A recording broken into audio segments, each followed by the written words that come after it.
Hello, welcome to Gardener's World. I have long had a love for really well-made gardening tools and implements. And at this time of year, of course, there's an awful lot of pruning going on, so it's a chance, and maybe this is a boy thing, I don't know, a chance to really relish good shears and secateurs and anything that cuts and prunes. If it's sharp, it will do the job so much better. If you look under a magnifying glass at a leaf or a stem that has been cut by a blunt tool of any kind, it's crushed as much as severed and has these frayed, jagged edges, and that is much more liable to be infected and to let fungal spores in, and also going to be much slower to heal, whereas a really clean cut will form a scar quickly and will heal, and the plant will recover. Keeping tools sharp is a good thing. And I have to be honest, I like the ritual of it. It's fun. But however much you enjoy looking after your garden tools, and I do, a lot, gives a lot of pleasure, it's a means to the end, not the end itself, which is, of course, all the pruning and shaping and cutting that I've got to get on with. On tonight's programme, Carol visits gardens created by not one, but two of her gardening heroes, father and son, Alan and Adrian Bloom. Flo Headlam and Joe Swift return to Wiltshire to see how the community garden there is developing. And the renowned plantswoman Helen Dillon comes for a tour of Longmeadow. I love this wonderful square you have, because then you can have this wonderful wilderness around the side. Exactly. Sorry to refer to it as wilderness, but I think it's beautiful.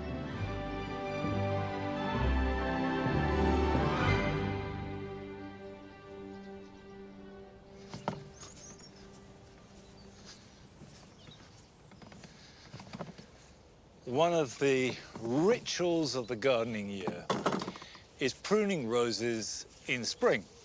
You cut them back and you cut them to an outward-facing bud and you cut them at an angle and then they will flower. Well, up to a point, because that really stems from the growing of hybrid teas and their dominance in the late 19th and early 20th century. But if you grow shrub roses, you can cut them any time, and you certainly can prune them back now. And if you've got shrub roses like I have, in a wet year like this year, they grow like mad, and they are literally blocking the way. I can't get into the garden. So now, in September, is a good time to trim them back. And the way you do it is very simple, because you just use shears. Forget about outward-facing buds and slanting cuts or anything like that. Just cut them to a shrubby shape. And this is a rose called Empress Josephine. It did have lovely pink flowers in June and early July, but it's not going to flower again. So I just need to trim it back at this stage. And you just hack in. If you're not sure whether your rose is a shrub one or not, there are some clues. The first one is that it looks like a shrub. It makes a shrubby shape with lots of new growth. The second is it tends, not always, to flower once, whereas hybrid teas will go on flowering all summer, and there are some modern shrub roses that will too. But by and large, they tend to flower once or maybe twice.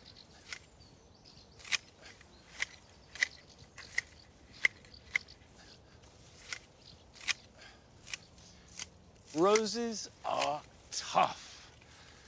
They can take an awful lot of hard treatment without in any way being damaged. And that applies to treatment that nature might give them too, because this year has been a bad one for black spot. And what black spot can do, as well as covering the leaves with this chocolatey brown stain that can spread, it can totally defoliate a plant. It looks bad, it's not great, but it certainly won't kill the plant. It tends not to affect flowering. The worst thing is it looks unsightly. It's a fungal problem. And there's not a lot you can do about it because it's related to weather. If you have a warm, wet summer, and particularly slightly later on in the summer, then I'm afraid black spot is almost inevitable. But what it does mean is that I will burn these trimmings just so we don't spread it any more than we have to. Right, I'm beginning to be able to see in here. That has done no harm at all to the rose, and for the first time for weeks has let me go down this path and has given me access to the border. And this is all part of a plan to add a little bit to the border. And borders like these, doesn't matter what I'm growing in them, are symmetrical, they're formal, they're edged with box, they are of a particular style of gardening, and one which has pretty much predominated over the last 300–400 years. However, Carol has gone to meet one of her gardening heroes, and he and his father were responsible for a brand new style of gardening that was incredibly influential.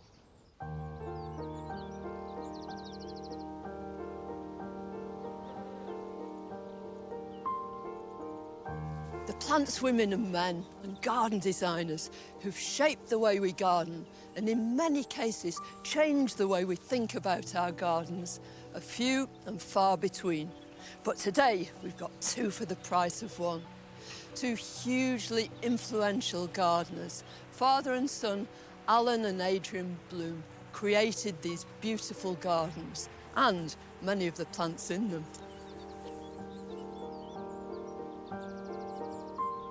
Bressingham Gardens was the home of Alan Bloom until he died in 2005.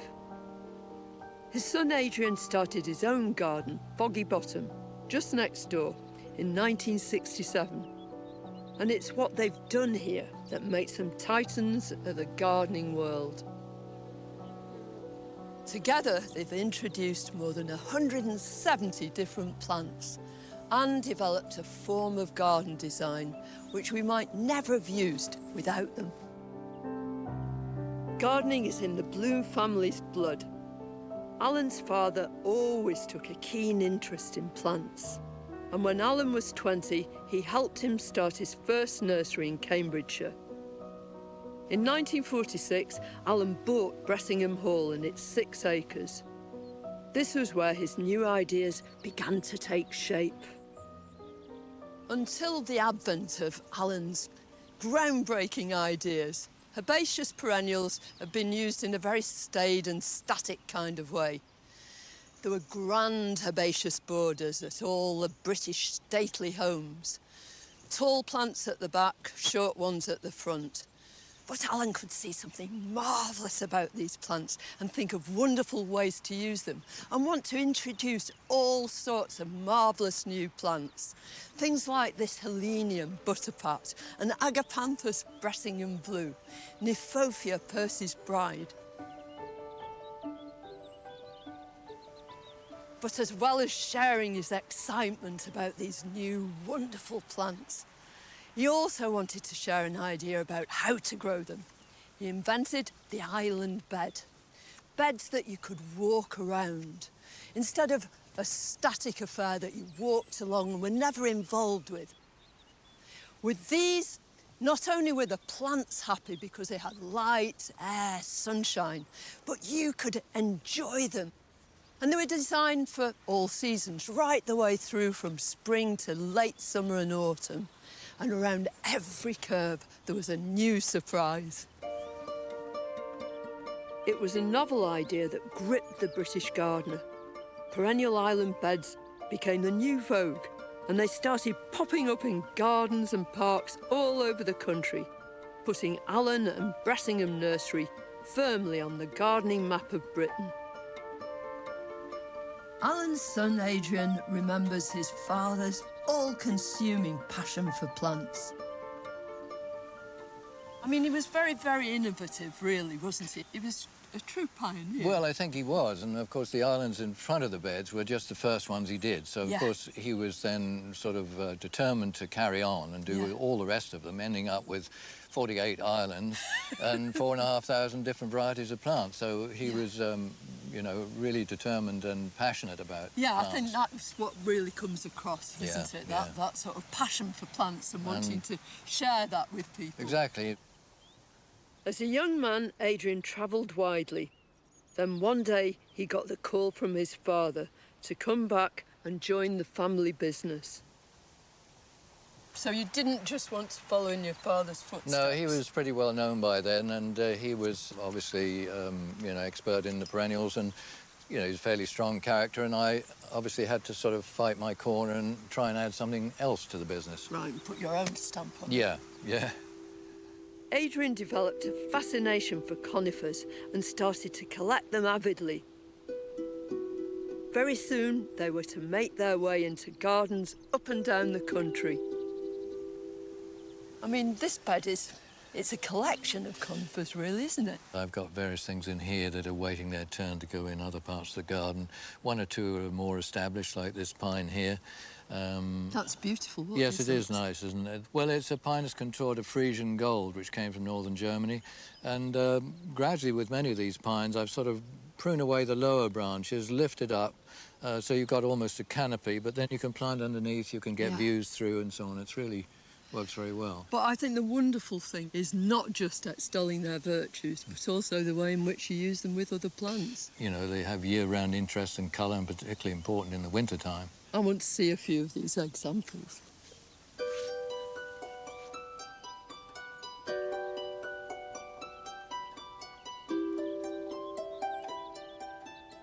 I love these little rivulets of festuca that you've got here and there. Actually, festuca works very well. It maybe not for many years, but at the front of the border, and it sort of blends and mixes in, and it looks a really good contrast. But despite all the interest in here, it's these conifers that really draw your eye into here. They're almost like statues, aren't they? Yes, they are. They're narrow, green, upright forms that are there winter and summer. They form an architectural continuity, if you like, if you want to use some sort of highfalutin stuff here. But the plants can weave in and out of them. It's a mix of plants that really give me, and give what I think many gardeners would like, more pleasure through the seasons. Yes, here, here. The blooms have influenced our gardening in the past, in the present, and with so many members of the family involved in horticulture, they'll continue to do so into the future. Without the blooms and all they've given us, our gardens would be much poorer places. Aren't we lucky?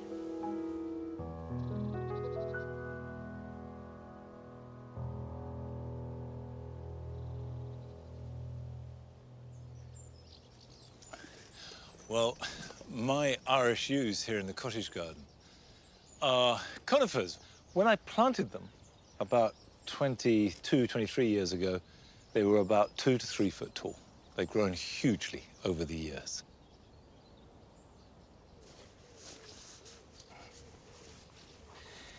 Having cleared the roses back a bit, I've got some space that I think needs filling, and I can fill it with one of my favourite and very old-fashioned herbaceous perennials, and that's a phlox.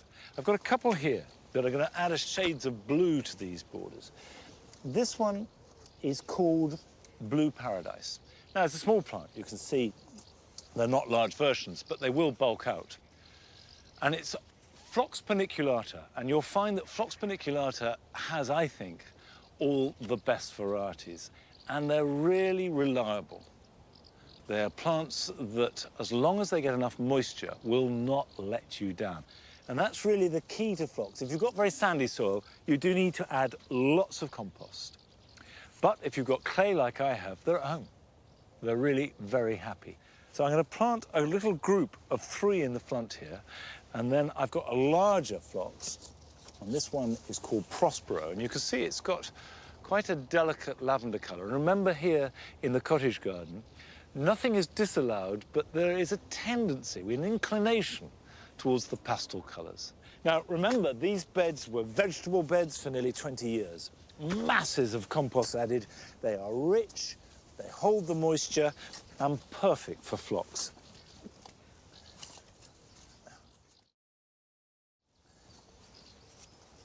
Phlox are an American plant, and they are very hardy. They won't mind anything that a British winter can throw at them. Buy some now, get them in between now and October, and you'll have a really good display next August, September and October.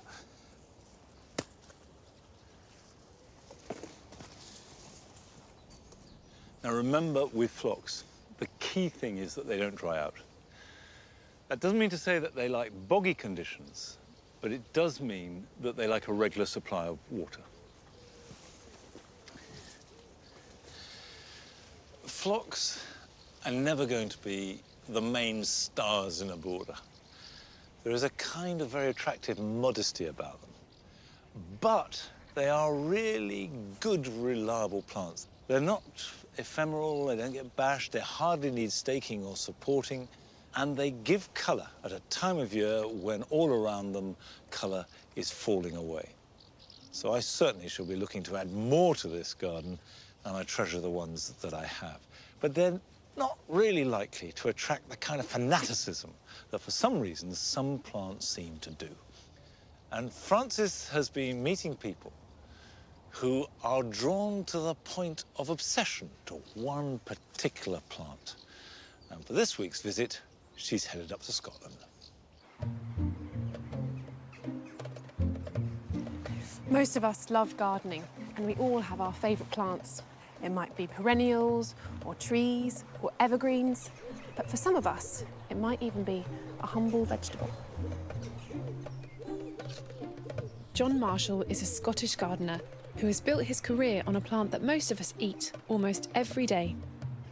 Empires have been built on it, armies have marched on it, and nations have been brought to their knees by it.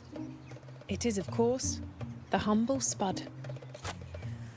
So we all know this is the potato, and it's these, the stem tubers that is the bit we eat. Yeah, they're underground stems. They're actually stolons. They'll grow under the ground and then they'll suddenly start swelling, and over the period of time we get what we know as a tuber or a potato. Yeah. They're from a huge family, the Solanaceae family, which stretches from a very poisonous, deadly nightshade to tomatoes. And how did this become such a staple part of the British diet? Because it's not a native plant, is it? Well, that's right. 400 or 500 years ago, it wasn't heard of. You know, it wasn't even mentioned in the Bible. But the Europeans went looking for gold and silver. And there's an endearing myth that Sir Walter Raleigh brought them from Virginia. Yeah. But that's largely been discredited by today's scientists. Really? Yeah, they think they came in through the Canary Islands and then made their way to Holland and spread out across Europe and came to Britain from there. And so quickly they've become something that we can't live without here, can we? Well, that's right.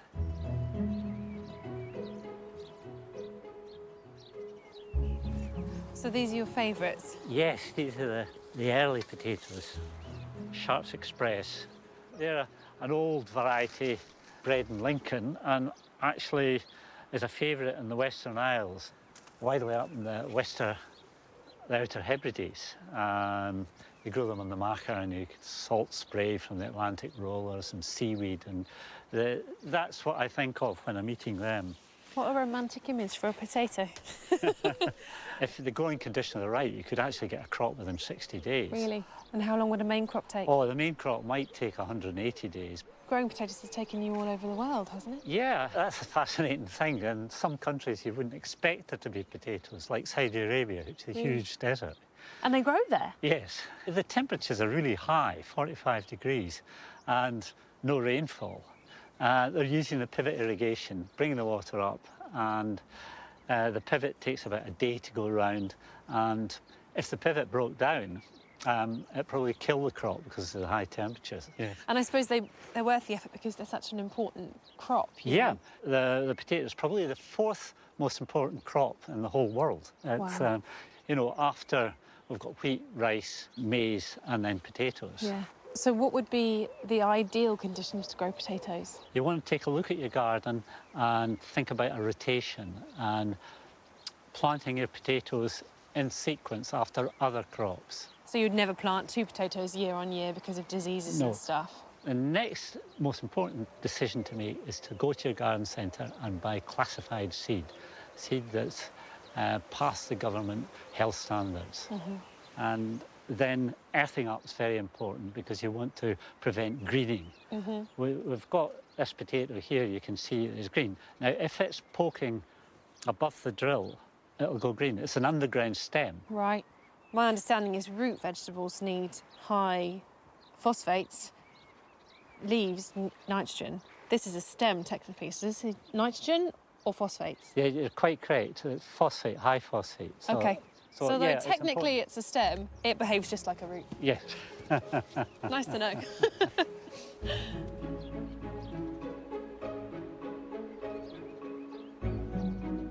One question people always ask about growing potatoes is about chitting them. Do you find the same thing? Yes, always. Yeah. Chitting is controlled sprouting. It means you've got more flexibility with planting. You want to plant when the soil temperatures are 10 degrees. But if you've been chitting and you've got a nice firm chit like that, it'll give you a 10-day advantage. Yes. Now, that is very important if blight's in the area, Yeah. because your crop might be decimated. Now, you've got 10 days worth of growth in that potato. And how would you go about chitting? Plenty of light, so a greenhouse or a porch is ideal. But watch out for a late frost, because that could spoil your chances of having a good crop. And if you didn't put that in the light, then what would happen? If they don't get enough light, we could end up with this.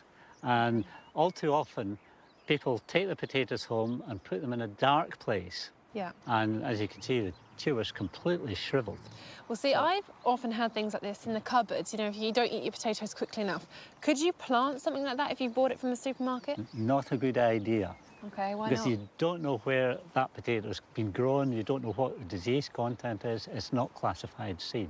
And I can see that when you do grow them correctly, you can have a huge range, and the colours of these are incredible. Is that something that you're very passionate about? Yeah, these are called violetta. Oh, It's wow!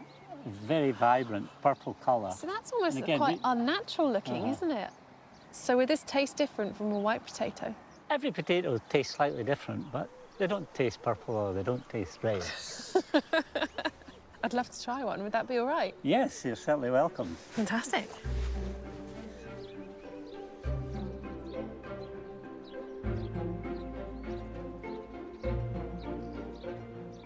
Well, I've never tasted one of these, so I'm going to taste it now, but I'm going to close my eyes and see if I can tell a difference. Okay. So you hand it to me. Don't tell me which one it is. I won't. Oh. Ready?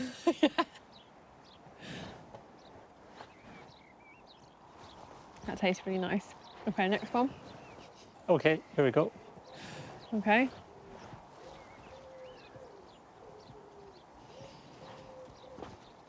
What do you think? Is that the purple one? That's the purple one. Correct. It's really earthy, that one. I think that has a really amazing flavour, the white one, doesn't it? Yep. Really nice. Which one's that? That is Iron Pilot. That is so nice. Is that your favourite? Yes, it is. You just can't buy it now. It's a gardener's favourite. Aaron Pilot. I'll be growing that one. That's amazing. Thank you so much for showing me all of these. It's been brilliant.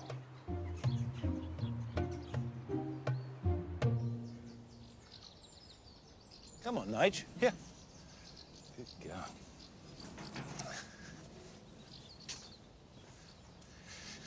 It's a shame that we don't grow a wide enough range of varieties, really, because there are so many delicious potatoes.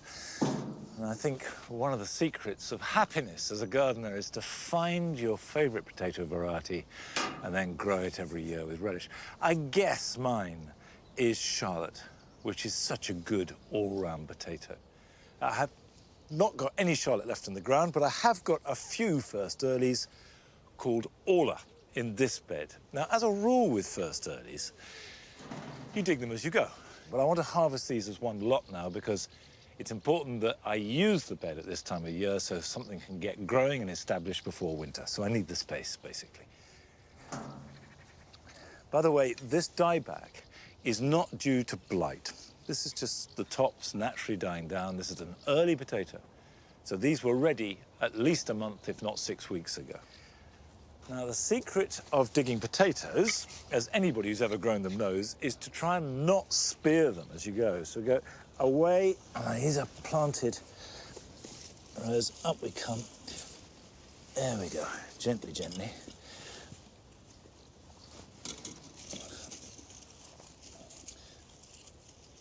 And normally I reckon to harvest my first potatoes round about the first week of July. And there's a kind of family tradition that we celebrate my birthday with the first new potatoes of the year, because we like to live wild. This has not been a good year for potato blight. The blight is dependent upon very high humidity and high temperatures at the same time, and we've had that this August.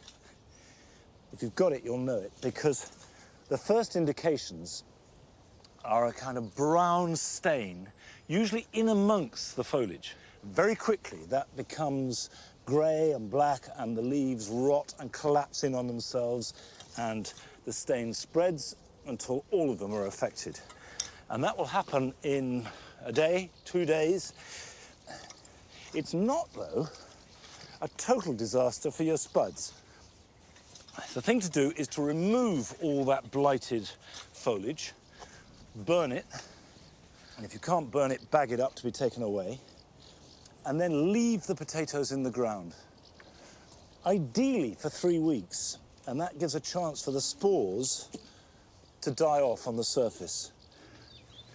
They're looking fairly good, Nick. There are some with holes like that in. Now, that is classic slug damage. So as soon as they're big enough to eat or they stop growing, they can only get worse because slugs will find them and eat them. So you should get them out of the ground and store them. Now, the best way to store them is to dry them. And if it was a really lovely day, what I would do is just spread them out over the soil and leave them on the ground for at least 3 or 4 hours, and that would dry them up, and then take them indoors. There's just a hint there might be rain around. So what I'll do is keep these in the basket, and this wire basket is good because there's air. And then when they're as dry as I think they're going to get, I'll put them in a sack.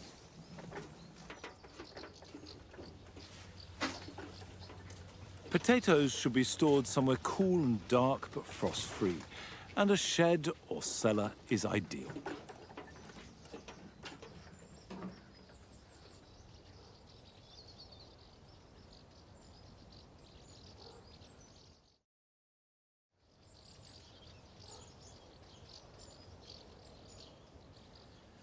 We go to quite a lot of trouble to store flower tubers and bulbs and corms as well, but we do sometimes lose labels or even get them mixed up, and that's happened here in the cottage garden because these brilliant burgundy-coloured gladioli were intended for the jewel garden, and we've got a pale lavender gladioli that should have been in here.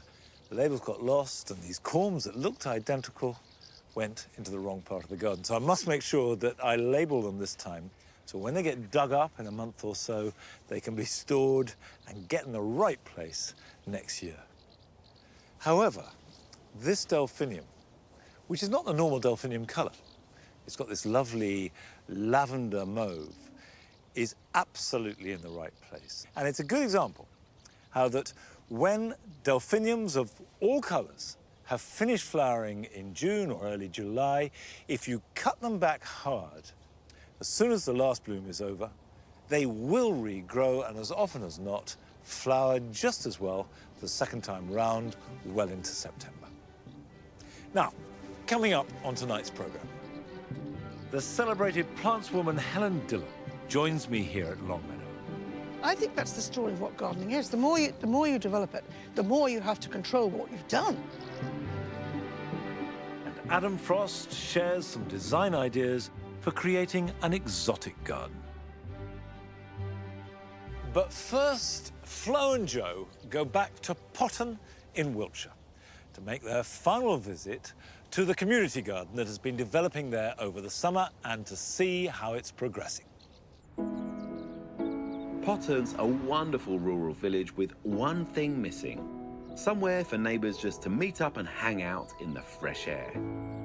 But here's the thing, hidden up this narrow lane is a large green space right in the middle of an estate, but it was overgrown and neglected, so frankly, no one wanted to spend any time there. A few had made efforts to make something of the garden, but they just didn't get the support they needed. But local youth worker Steve Dewar wanted to give it another big push. So to help celebrate our 50th anniversary and regional news programme BBC Points West's 60th anniversary, Flo and I came along to share our knowledge and give it a kickstart. But has Steve managed to capitalise on this burst of energy?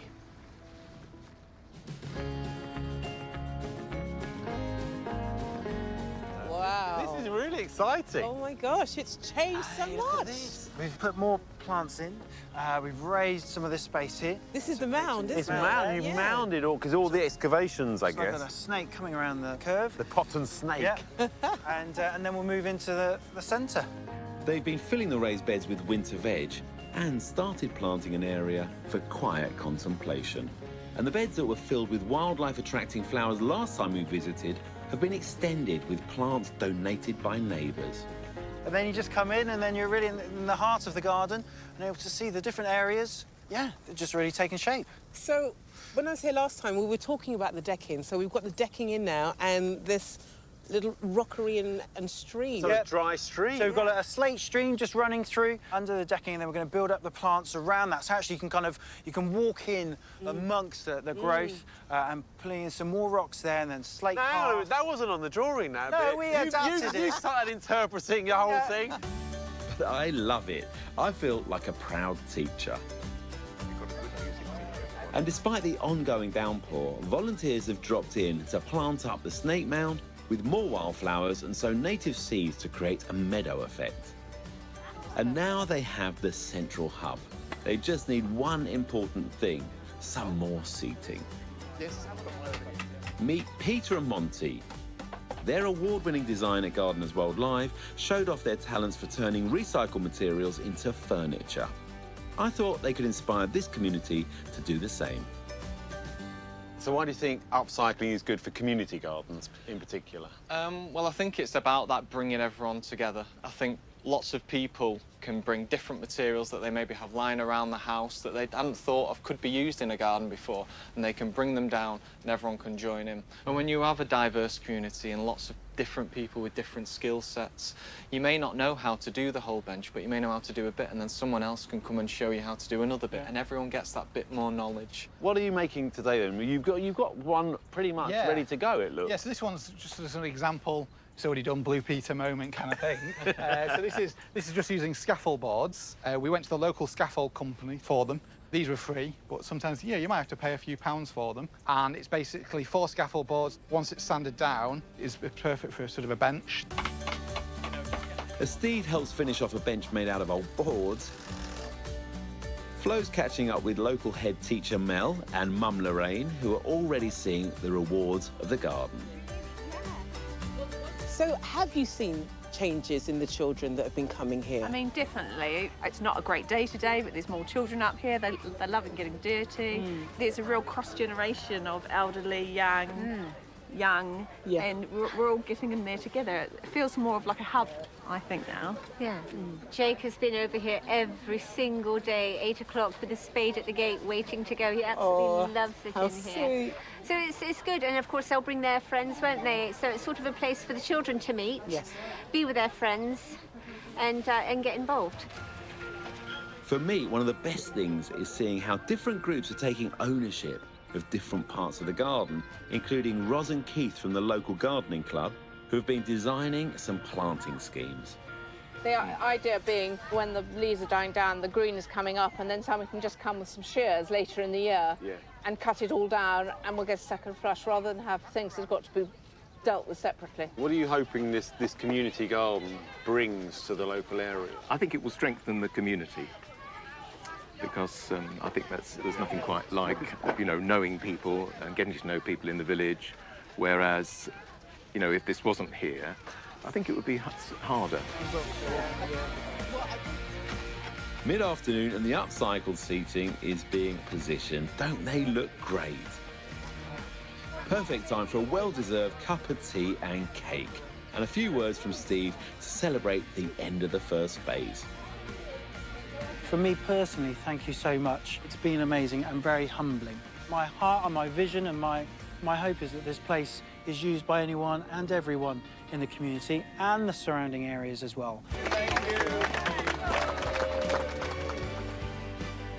I actually do get quite emotional looking at the garden, and just seeing people around, because I know it's not always easy. It's not always easy to bring lots of different people together, but it just warms my heart when I see everybody digging in, everybody getting involved, and everybody with that sense of purpose and that sense of, let me invest, because this is where I live, and this is what I want to do. And actually, this brings joy to my heart.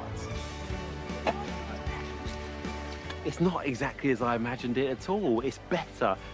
It feels that it's just waiting to be inhabited by the local community. And this is just a start. You know, there are many more projects to do here, and this garden's got a great future ahead of it, I have no doubt.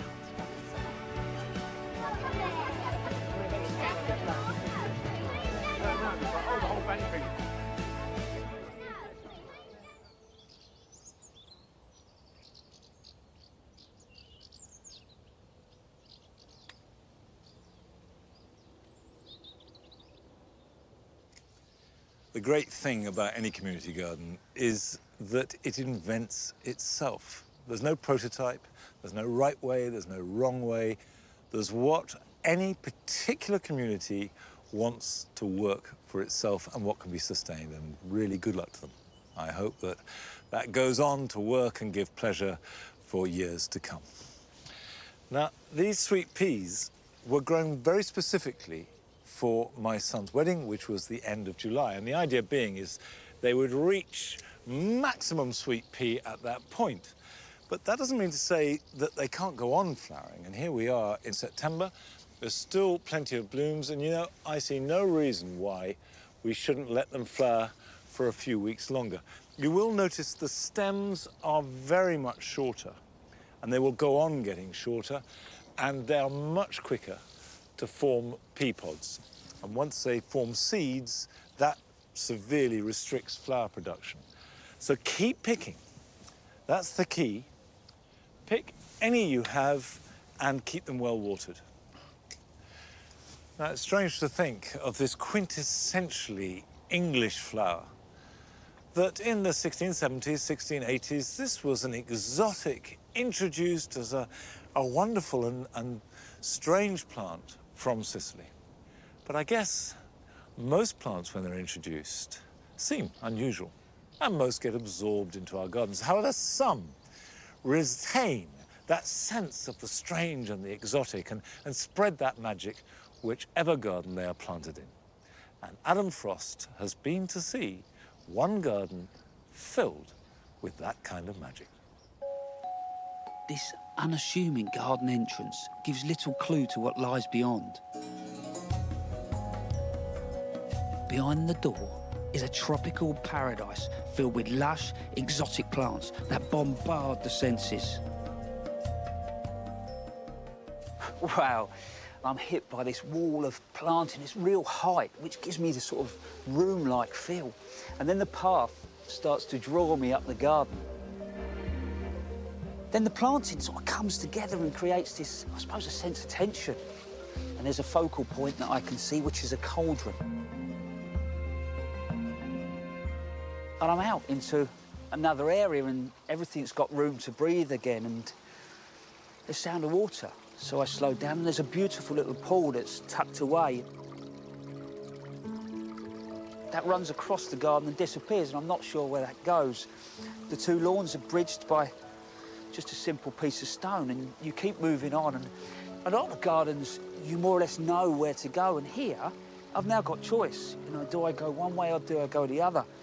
Another little detail here is just a simple stone and a change of level, which then starts to lead me into another area.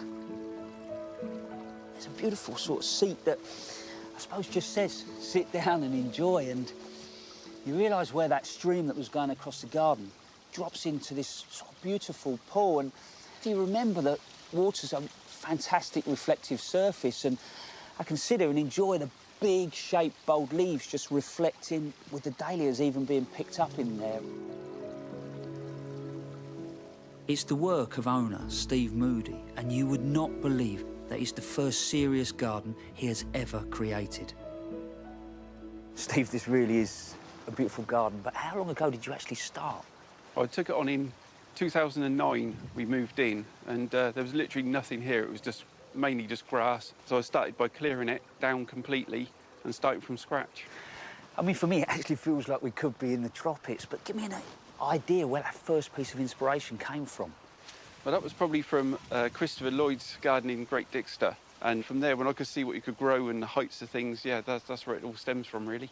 Yeah, I mean, he more or less gave people permission to break the rules, didn't he? That's right. Give me an idea, actually, how you first went about setting the garden out. I drew it on paper first, but laid it all out just to give me a rough idea. And I'd look from the upstairs window down at the garden and see, just tweak it slightly till I got the effect I wanted. So you literally laid the stone out in a shape, ran back upstairs, and then run back down and adjust a little bit, yeah? That's right, yep. And I'd move a stone an inch if I had to, just to get the curves right, and that just gave me the outlay. It's amazed me, really, because, you know, you're an amateur, but some of these planting combinations are really sort of quite clever. How did you first sort of start putting plants together? To keep your eye moving through the garden, I try and keep the same colours, not necessarily the same shaped flowers, so you might have lots of reds going through, and also leaf shape, getting big leaves with small leaves, just so the bigger leaves stand out. If we had all big leaves, the big leaves wouldn't look as good. Well, do you know what, mate? I think the garden's not only peaceful, but actually it's exotic, it's exciting, it nails so many different atmospheres. Thank you very much. What Steve has achieved as an amateur gardener is incredible. It's a bold and confident design.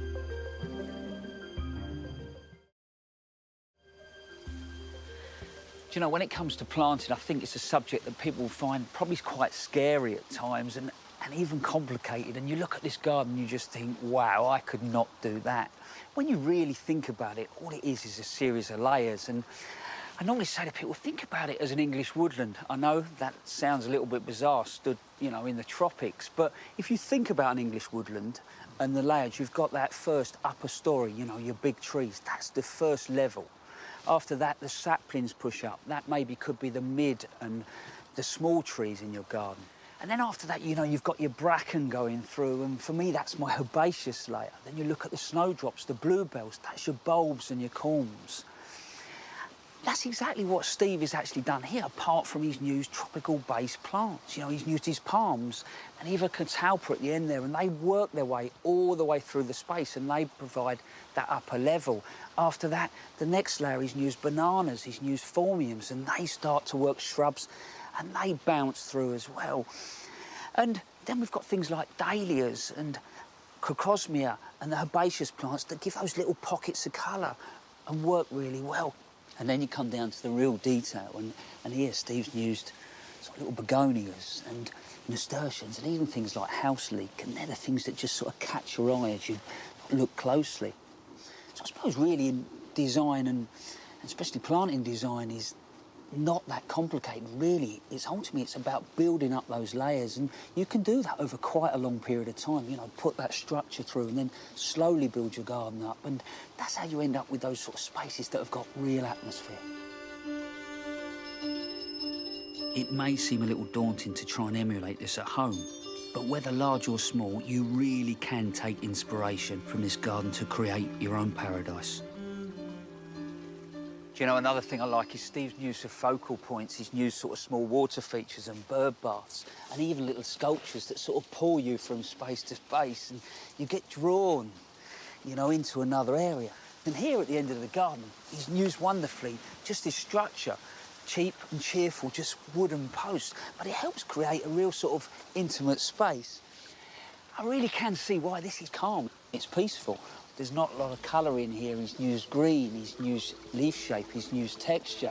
And it's a lovely space to spend 10 minutes.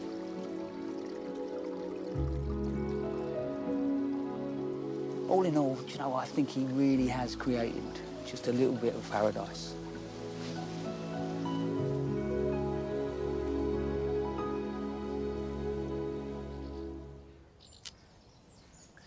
The key thing with any garden is to find the thing that inspires and fires you and be true to that. And then you will like your garden, and in the end, that's all that matters. As I say that, I realise that's not entirely true, because you always want other people to like your garden. And I spent the last few days really rather anxiously going round, fine-tuning and pruning and titivating the garden here, because in a few minutes, Helen Dillon is going to come to Longmeadow and I'm going to show her around. Helen Dillon is an acclaimed plantswoman and writer who over 40 years created one of Ireland's most iconic gardens. And having visited her in Dublin, I wanted now to extend a return invitation for her to come to Longmeadow. But I must admit, I am feeling a little nervous. Do you want to have a look around? Yes, please. Let's go and yes, have please. a look around. Come on in. This is the new bit we're making, the new herb garden. This is very nice. This is all doing well. This was all from cuttings. And where do you get the lovely manure?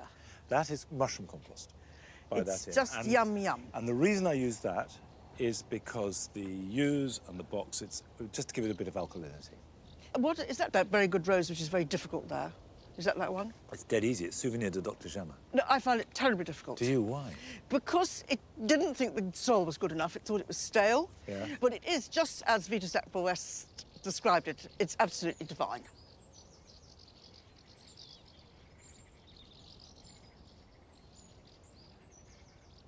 The first thing we did was to make this path, and this is my 40th birthday path, and the limes down here. And gradually, you know, things have changed. So things like these Dryopteris, which we put in really as an understory, have become the main story.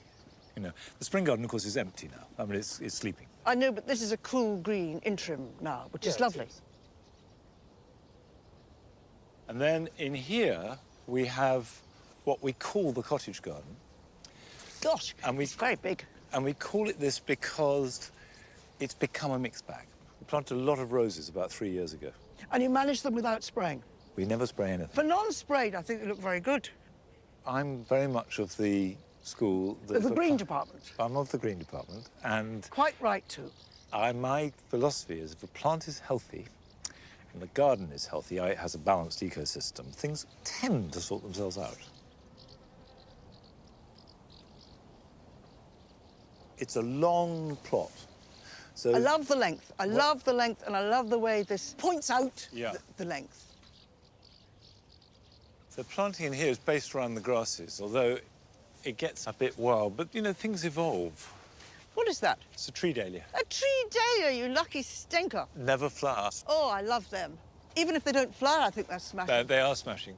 The problem is they are absolutely not hardy, and they're very big things to store. Obviously, we cut them down. So you've got great big roots to dig up. There's huge roots like that. You're dying to plant them, to get rid of them, just to get them. But we daren't until mid-May, because, you know... No, it's the same in Ireland. We would plant, Really? No, early May. We'd wait till early May. Yeah. And I have to mention, I love this wonderful square you have. Oh, good. I love it. These were 4 leftover trees that we had. And what tree are they? They are lime, the Tilia platyphilus. It's a lovely centrepiece, isn't it? Yeah. Because then you can have this wonderful wilderness around the side. Exactly. Sorry to refer to it as wilderness. I think it's beautiful. It is a wilderness, you're absolutely right. But I love the contrast. You start to get a bit of colour, and then you come into the jewel garden, which is all colour. It's dazzling. It's all colour. There's no white in here gorgeous. at all. So things like the zinnias and tithonias and dahlias all come into their own. Wonderful. The other thing I have to remark on is the size of all your cannas. I mean, we've had disasters. For instance, this buddleia, there was a storm, and it was like a bomb had been dropped on it. It was just broken. It was just snapped. I know, but you see, I got it in for buddleias anyway, which is terribly mean to say, but buddleias all die badly. And I think dying badly is one of the greatest sins a plant can have. It's a very good point. Don't have plants that die badly. Jewel garden, I like looking across it as much as anything. So do I.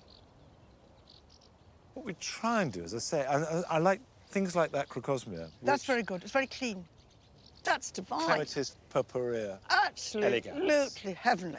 This year, the tithonias have done really well. They're terribly good. And dahlias are always happy in this garden. We never have trouble growing dahlias. We took down 9 trees this winter to let a bit more light in. I think that's the story of what gardening is. The more you develop it, the more you have to control what you've done. Yeah. And I think this is a magic place. Well, come on, let me show you more.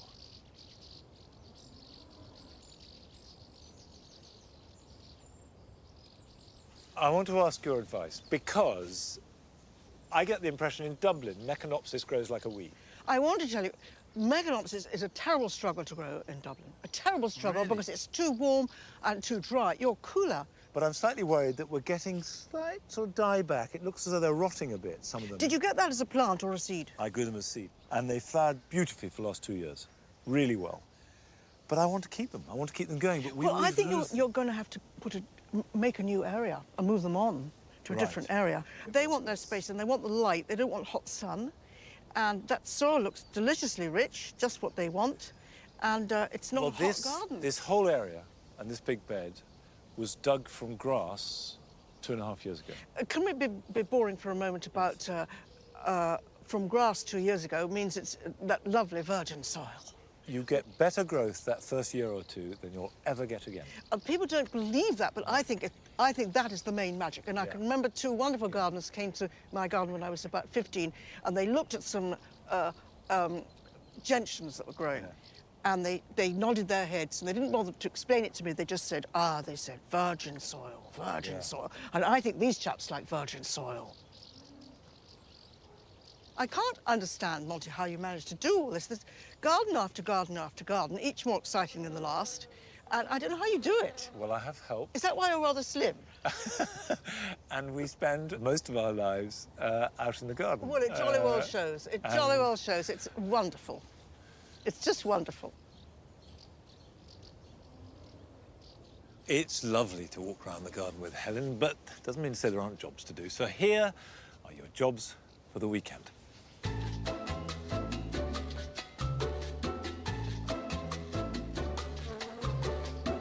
Check through your apples and pears to see if any fruit have got brown rot. There's a lot of it about this year, and you can notice it because you get brown, rotten areas of fruit with very distinctive white pustules. Don't drop these on the floor, but bin or burn them, as they can contaminate the rest of the fruit and even spread to next year's harvest.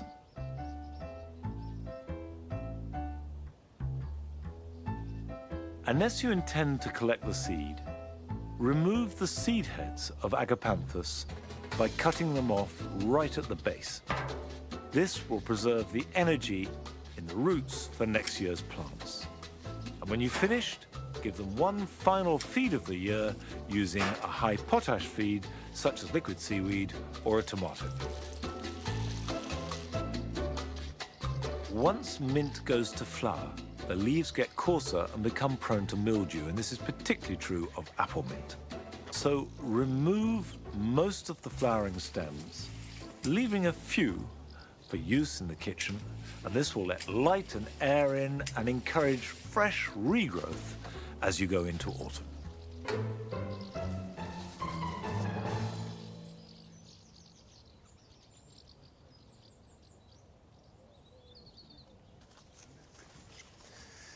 Two problems that have arisen just in the last 5 years or so here at Longmeadow, and which we never used to have to deal with, are pigeons and rabbits.